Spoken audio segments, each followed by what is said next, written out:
యుద్ధం మీరు మొదలు పెట్టారు, నేను ముగిస్తాను అన్నారు. మీరు ఎట్లా దిగజారితే ఇక్కడ ఉన్న యువత ఇంకా దిగజారి మాట్లాడతారు.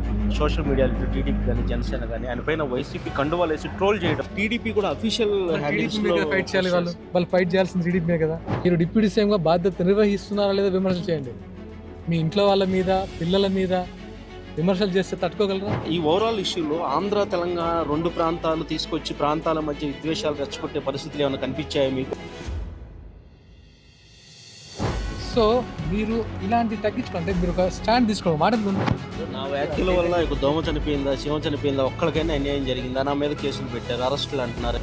ఈ రౌండ్ టేబుల్ సమావేశం ఎవరిని పెట్టుకొని మీరు మాట్లాడారు? మీరు కూడా ఇందులో ఈరోజు వచ్చి ప్రెస్ మీట్ పెట్టారు. ఇప్పటికే దుమారం రేపుతోంది. మీరు ఏం చెప్పదలుచుకున్నారు దీని మీద? ఏం లేదండి, యాక్చువల్గా ఈ ప్రెస్ మీట్ పెట్టడానికి కారణం ఏంటంటే ఎన్ని రోజుల నుంచో ఒక 1 వీక్ నుంచి ఇది నలుగుతూ జనసేన వాళ్ళు కూడా చాలా ఆందోళనకు గురవుతున్నారు. ఇలాంటివి పునరావృతం కాకుండా ఒక ముగింపు ఇద్దామనే ఉద్దేశంతో ఇక్కడ ప్రెస్ మీట్ పెట్టాం. ప్రెస్ మీట్లో కూడా చెప్పాం, మీరు మరీ అంత దిగజారి మీరు తెలంగాణ యువతకి ఒక మార్గదర్శకులు లాంటి వాళ్ళు. అలాంటి వారు ఇట్లా దిగజారి మీరు మాట్లాడడం అనేది సరైన పద్ధతి కాదు. ఏంటంటే మీరు ఎట్లా దిగజారితే ఇక్కడ ఉన్న యువత ఇంకా దిగజారి మాట్లాడతారు. అది మన సంస్కృతి కాదు. సో ఇక్కడ నుంచి ఇలాంటి పునరావృతం కాకుండా ఇలాంటి రౌండ్ టేబుల్ అది కాదు. ప్రజా సమస్య మీద ఫైట్ చేద్దాం. మీరు వెన్నంటే మేము కూడా వస్తాం, మీరు ఫైట్ చేయండి, దానికి మేము రెడీ. కానీ ఇలాంటి విద్వేషాలు రెచ్చగొట్టేసి ఆన్సర్ చెప్పలేని, సమాధానం చెప్పలేని సిచ్యువేషన్లో విద్వేషాలు రెండు రాష్ట్రాల మధ్య ఇది సరైన పద్ధతి కాదు. మీ రేంజ్కి ఇది కరెక్ట్ కాదని నా ఉద్దేశం అని చెప్పి. మీకు మీడియా అంటే గౌరవం ఉంది, చట్టాలు తెలుసు, జనసేన పార్టీలో ఉన్నారు సీనియర్ నాయకులుగా, పవన్ కళ్యాణ్ అంటే అభిమానం. ఇవన్నీ చూసినప్పుడు ప్రొఫెసర్ నాగేశ్వర్ కొన్ని వ్యాఖ్యలు చేశారు. ఒకవేళ ఆయనకున్న సమాచారం అంతా ఆయన చేశారు. కానీ ఆ తర్వాత జరిగిన పరిణామాలు చూస్తే సోషల్ మీడియాలో టీడీపీ కానీ జనసేన కానీ ఆయన పైన వైసీపీ కండువాలు వేసి ట్రోల్ చేయడం, పేటీఎం బ్యాచ్, ఆయన పేటీఎం మనిషి అని మాట్లాడడం అనేది ఎంతవరకు కరెక్ట్ అది మీరు చెప్పండి. మీరు అన్నది ఎవరో ఏదో సోషల్ మీడియాలో ఒక కండు వేసి చేస్తే మీకు అంత కోపం వస్తుంది. సామాన్య ప్రజలు, అమ్మాయిలు అసభ్యంగా అశ్లీల చిత్రాలు వాళ్ళు ఏం ఎవరితో చెప్పుకోవాలి? మీకంటే 10 మంది ఉన్నారు కాబట్టి ఈరోజు రౌండ్ టేబుల్ సమావేశం. వాళ్ళ పరిస్థితి ఏంది? ఒక అమ్మాయిని అశ్లీలంగా సోషల్ మీడియాలో చూపిస్తున్నారు, వాళ్ళు ఎవరితో చెప్పుకుంటున్నారు? పోయి కంప్లైంట్ ఇస్తున్నారు. ఇలా రచ్చ చేయట్లేదే, ఎవడో చేసింది? పవన్ కళ్యాణ్ గారు కదా చేసింది.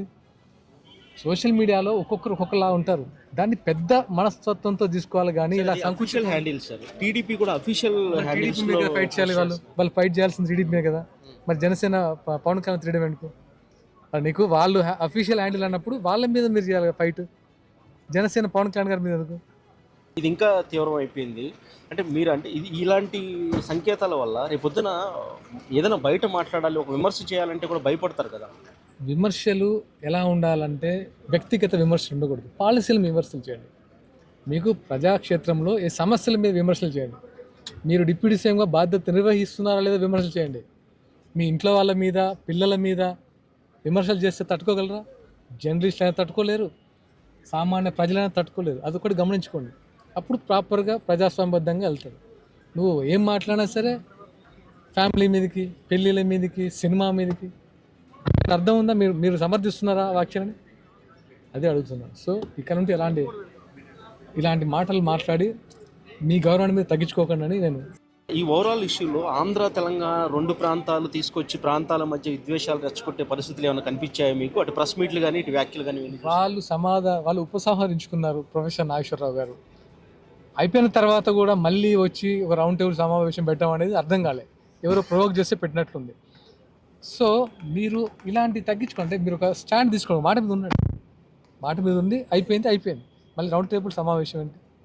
సో ఇలాంటి పునరావృతం కాకుండా మీరు కంట్రోల్ చేసేసుకొని ప్రజాస్వామ్యంలో భాగస్వాములే, ప్రజా సమస్య మీద ఫైట్ చేయండి, విశ్లేషించండి. మీకు మంచి విశ్లేషకుడుగా మంచి పేరుంది, అది నిలబెట్టుకోండి. సో ఇలాంటి ఆంధ్ర తెలంగాణ ఎక్కడ వచ్చిందండి? మీరు సమాధాన చెప్పలేని సిచ్యువేషన్లో ఏదో ఒకటి తేవాలి కాబట్టి ఆంధ్ర తెలంగాణ అయిపోద్ది. ఇది కూడా పక్కకి వెళ్ళిపోతుంది, అది వస్తుంది. ప్రజలకు ఆ మాత్రం. నా వ్యాఖ్యల వల్ల ఇక దోమ చనిపోయిందా, శివం చనిపోయిందా, ఒక్కడికైనా అన్యాయం జరిగిందా, నా మీద కేసులు పెట్టారు, అరెస్టులు అంటున్నారు అని చెప్పి ప్రొఫెసర్ నాగేశ్వర ఆవేదన వ్యక్తం చేశారు. కేసులు పెడితే అరెస్ట్ చేయలే కదా. చేయకముందు ఇవన్నీ ఎందుకు మీరు భుజాలు తడుపుకుంటారు? అరెస్ట్ చేసిన తర్వాత కదా మాట్లాడాలి. అరెస్ట్ చేయకముందే భుజాలు తడుపుకొని నా మీద ఏదో అవుతుందంటే అర్థం ఏంటి? అరెస్ట్ చేయాల్సి వచ్చినప్పుడు మాట్లాడేది మేము సమర్థిస్తాం. ఆయనే లేదు, ఆయన తీసుకోకండి, ఏదో పెద్ద ఆయన మాట్లాడారు వదిలేయండి అని చెప్పిన తర్వాత, మీరు ఉపసంహరించుకున్న తర్వాత ఈ రౌండ్ టేబుల్ సమావేశం ఏంటి? ఎవరిని పెట్టుకొని మీరు మాట్లాడారు? పెట్టుకొని మాట్లాడి వ్యక్తిగత విమర్శ చేస్తే ఎలా ఊరుకుంటారు? సో ఇలాంటి దాడికి పాల్పడొద్దు. వ్యక్తిగతంగా దాడికి పడితే మాత్రం జనసేన కార్యకర్తలు క్షమించరు. దయచేసి అర్థం చేసుకోండి. థ్యాంక్ యూ అండి. ఇన్నాళ్ళు సహించాం, వ్యక్తిగతంగా జనసేనను టార్గెట్ చేసి, పవన్ కళ్యాణ్ టార్గెట్ చేసి మాట్లాడితే మాత్రం సహించేది లేదే అంటున్నారు జనసేన నేత ఆర్కే శేషు. యూపీ దేశం, హైదరాబాద్.